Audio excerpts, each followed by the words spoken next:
1999 से G20 की बैठकें हो रही हैं, लेकिन पहले इनमें सदस्य देशों के वित्त मंत्री और सेंट्रल बैंक के गवर्नर हिस्सा लेते थे।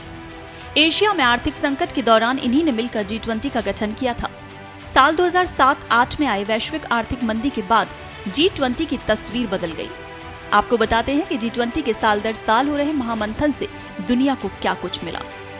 साल 2008 अमेरिका पहली बार G20 के सदस्य देशों की बैठक अमेरिका के वॉशिंगटन शहर में आयोजित की गई। सम्मेलन के दौरान आर्थिक सुधारों से जुड़े कई मुद्दों पर चर्चा हुई।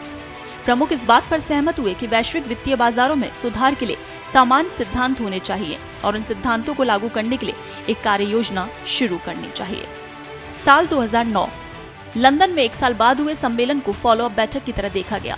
बैठक का एजेंडा वैश्विक आर्थिक संकट ही था। बैठक में सदस्य देशों ने विकासशील देशों और उभरते बाजारों के विकास के लिए IMF के ऋण संसाधनों को बढ़ाकर 750 अरब डॉलर करने का वादा किया। साल 2009 लंदन में हुई बैठक के तुरंत बाद अमेरिका के पीटर्सबर्ग में इस बैठक की योजना बनाई गई।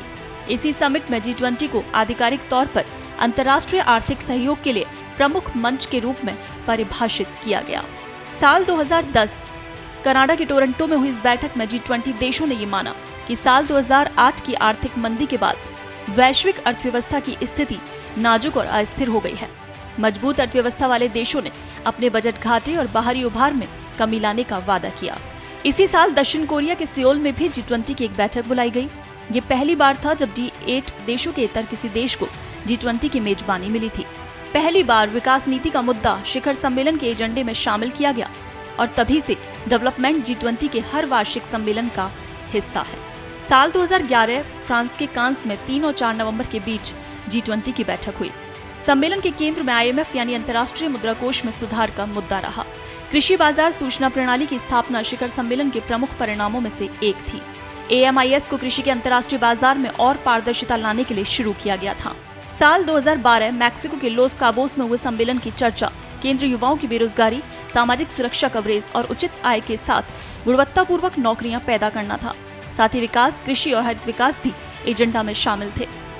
साल 2013 रूस के सेंट पीटर्सबर्ग में टैक्स चोरी से निपटने के मामलों में बड़ी प्रगति हुई।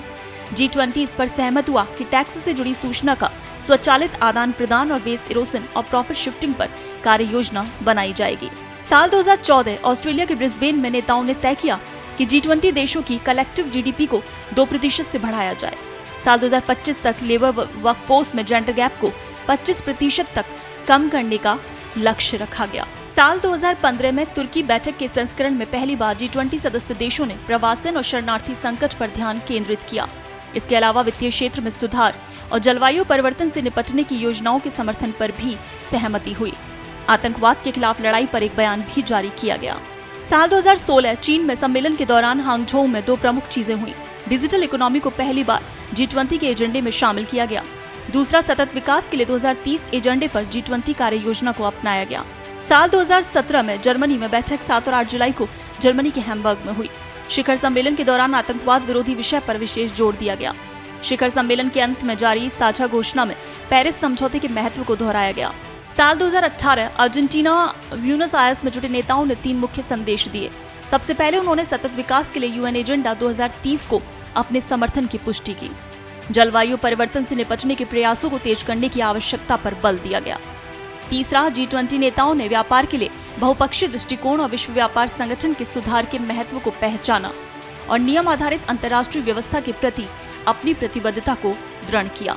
साल 2019 जापान के ओसाका में नेताओं ने आतंकवाद को लेकर इंटरनेट के इस्तेमाल पर ध्यान केंद्रित किया। G20 ने ऑनलाइन प्लेटफॉर्म से आतंकवाद और आतंकवाद के लिए अनुकूल हिंसक उग्रवाद को बढ़ावा नहीं देने और ऐसी सामग्री को स्ट्रीम करने, अपलोड करने से रोकने का आग्रह किया। साल 2020 सऊदी अरब में ये पहला वर्चुअल समिट था। 21 नवंबर और 22 नवंबर को सऊदी अरब में होने वाले G20 शिखर सम्मेलन को कोविड महामारी के कारण वीडियो कॉन्फ्रेंस के माध्यम से आयोजित किया गया था। नेताओं ने महामारी पर काबू पाने, विकास को पटरी पर लाने और अधिक समावेशी भविष्य बनाने के लिए मिलकर काम करने का संकल्प लिया। 2021 में इटली के रोम में G20 की 16वीं बैठक सदस्य देशों के प्रमुखों ने जलवायु परिवर्तन के खिलाफ अपनी लड़ाई जारी रखने की प्रतिबद्धता दिखाई। ग्लोबल वार्मिंग को 1.5 डिग्री तक सीमित करने का लक्ष्य रखा गया, तो वहीं नेताओं ने सदी के मध्य तक ग्रीन हाउस गैस उत्सर्जन को नेट जीरो तक पहुंचाने का प्रण लिया। साल 2022 में इंडोनेशिया में ये कोविड महामारी और रूस यूक्रेन युद्ध शुरू होने के बाद पहला G20 सम्मेलन था।